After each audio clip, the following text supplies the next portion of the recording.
Hai, apa kabar kalian semua? Aku doakan kalian semua selalu sehat dan selalu bahagia. Cerita diawali dengan seorang pastor dari Italia yang sedang menceritakan 12 roh jahat kepada asistennya. Contattato dall'ordine dei Rosacroce.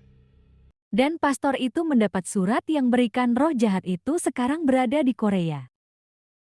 Di suatu malam, pastor berhasil menangkap roh jahat itu dan membungkusnya dengan bungkusan hitam. Lalu pastor dan asistennya hendak pergi kemana, tapi mereka selalu terjebak kemacetan. Lalu tiba-tiba asistennya menabrak seseorang. Tetapi lebih penting urusannya, maka dia kabur tanpa memikirkan korban. Tetapi tak jauh dari korban, pastor dan asistennya tertabrak truk besar. Dan mereka terluka parah dan bungkusan itu terlepas dan makhluk itu keluar. Kini di sebuah perkumpulan, entah perkumpulan apa, dia sedang membahas Pastor Pedro dan menyepelekannya, bahkan membicarakan keburukan Pastor Pedro.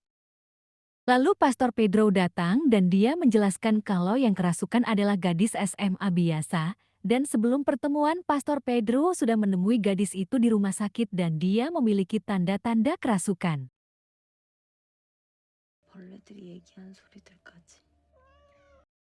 Dan tampak ketua dari perkumpulan itu dengan tegas tidak setuju karena dia takut kalau setan itu bukan setan biasa. Lantas Pastor Pedro hanya meminta sedikit bantuan untuk mencarikan asisten untuknya.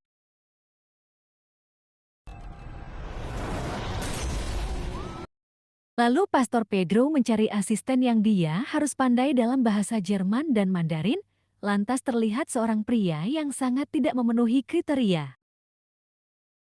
Pastor Pedro ini membutuhkan seorang asisten yang sehat secara fisik dan dia harus tegas, dan juga dia harus terlahir di tahun macan. Mulailah kawan pastor ini mencarikan dia asisten yang lahir di tahun macan. Dan akhirnya pilihan ditentukan kepada satu orang yang walau dia kelas 7 tetapi dia kelahiran tahun 86. Lalu kepala sekolah menjelaskan kalau Pastor Pedro ini memiliki organisasi tidak resmi bernama Rosicrucian dan dia ini melakukan ritual pengusiran setan kepada anak SMA. Tetapi anak itu melakukan bunuh diri dan sekarang koma dan Pastor Pedro membutuhkan asisten, ucap kepala sekolah. Lalu pria itu diberikan dokumen-dokumen penting. Lalu dia menemui seseorang yang menolak melanjutkan menjadi asisten Pastor Pedro. Lantas pria ini mencoba menemuinya, dan asisten pastor itu memberikan semua laporan-laporan yang diperlukan, dan ternyata si pastor juga kelahiran di tahun macan. Pastor Pedro menemui Pak Park dan dia mencoba membujuknya, tetapi Pak Park tetap tidak mau meneruskan ritual itu. Walau Pastor Pedro memohon, Pak Park tetap tidak ingin melanjutkannya. Lantas si pria yang hendak pergi dia melihat anjing dan seperti ada kisah di masa lalu pria ini. Terlihat Pastor Pedro melihat keadaan gurunya di rumah sakit yang sedang koma. Dan tak sengaja dia melihat di bawah tempat tidur gurunya ada surat dari Rosicrucian yang berisikan kalau salah satu roh jahat ada di Korea.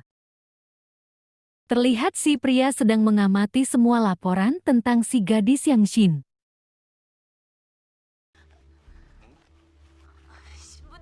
Dan Pastor Pedro menghubungi seseorang dan dia meminta kejelasan dengan datangnya surat itu ke gurunya. Lalu kisah flashback di awal cerita kalau yang ditabrak oleh pastor itu adalah Yang Shin dan mereka membiarkan Yang Shin walau kecelakaan dan akhirnya mereka sendiri yang mengalami kecelakaan. Shin berpindah kepada si pria yang sedikit ketakutan melihat rekaman saat ritual. Lalu dia mendengar ketukan pintu, dia berpikir itu dari temannya tetapi pintu itu tetap berbunyi. Lalu pria ini membuka pintunya, ternyata anjing yang tadi pagi mengikutinya dan menyerangnya. Sontak si pria melawan dan menghabisi anjing itu.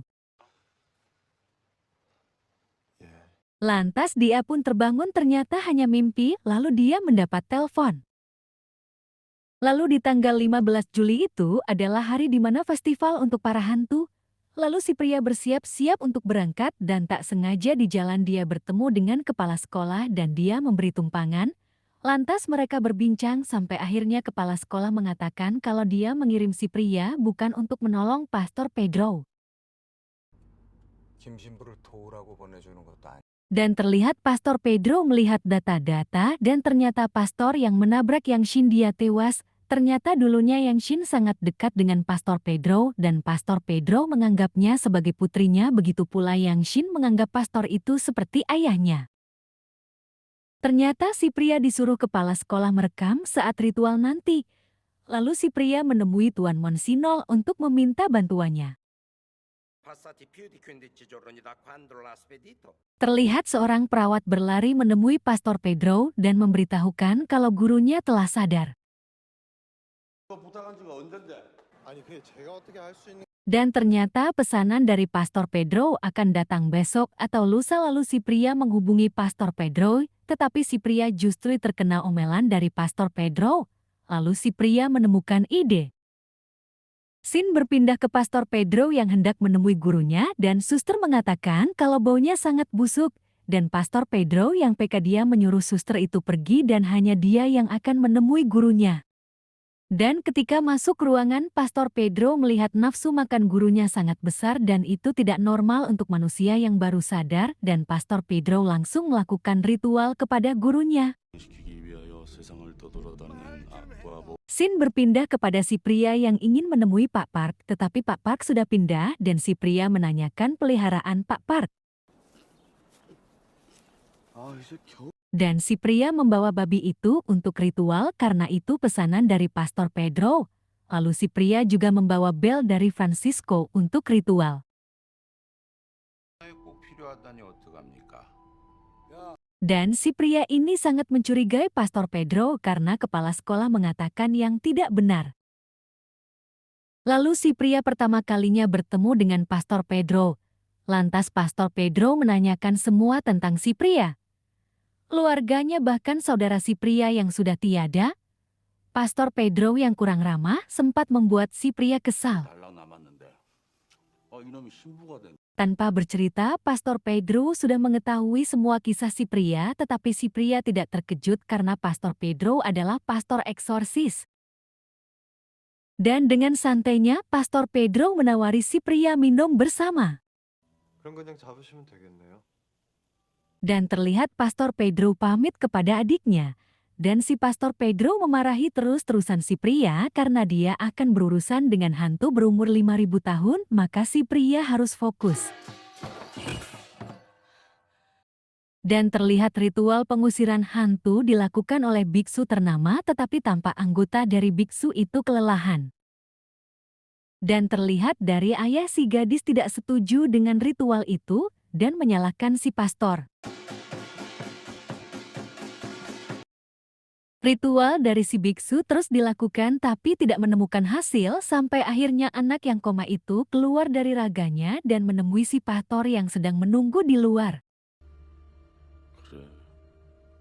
Terlihat si biksu tidak bisa mengalahkan makhluk di dalam tubuh gadis itu. Akhirnya kini giliran Pastor Pedro dan si pria. Lalu si pria sebagai asisten pastor maka dia mempersiapkan semuanya dan juga mereka memakai air yang disemprotkan ke badan mereka entah apa itu tapi intinya itu untuk penyamaran dan mengelabui iblis di dalam tubuh gadis itu. Lalu si pastor menyuruh si pria mengoleskan pasta gigi di bawah hidungnya. Lantas mereka pun masuk ke dalam. Tak berselang lama si pria keluar dan muntah-muntah. Lantas Pastor Pedro memanggil profesor yang menangani si gadis. Tak lupa Pastor Pedro menyuruh si pria untuk fokus. Lalu Pastor Pedro menjelaskan kalau itu malodor yaitu bau busuk yang keluar dari nafas iblis. Kamu sadarkan kalau dia melompat dari jendela untuk bunuh diri? Itu semua bukan bunuh diri tetapi dia berusaha melarikan diri setelah tertangkap dan mencoba membunuh inangnya dan berpindah ke tubuh orang lain, tetapi gagal ucap si pastor. Dan mulailah ritual dilakukan dan si pria teringat perkataan kepala sekolah untuk merekam semua kejadian. Dan ketika pastor memulai ritual itu dan memanggil iblis itu, dia tidak merespon sontak. Pastor sadar ada yang tidak beres dan pastor melihat kalau si pria merekamnya. Lantas pastor mematikan rekaman itu dan mengatakan laporkan pada mereka semua walau mereka tak percaya. Mulailah gadis itu merespon dan berkata seolah dia baik-baik saja, bahkan dia meminta tolong supaya dibukakan ikatannya. 사람이 절 만졌어요. Seru ya, bagaimana kelanjutannya? Sampai jumpa di part 2 ya.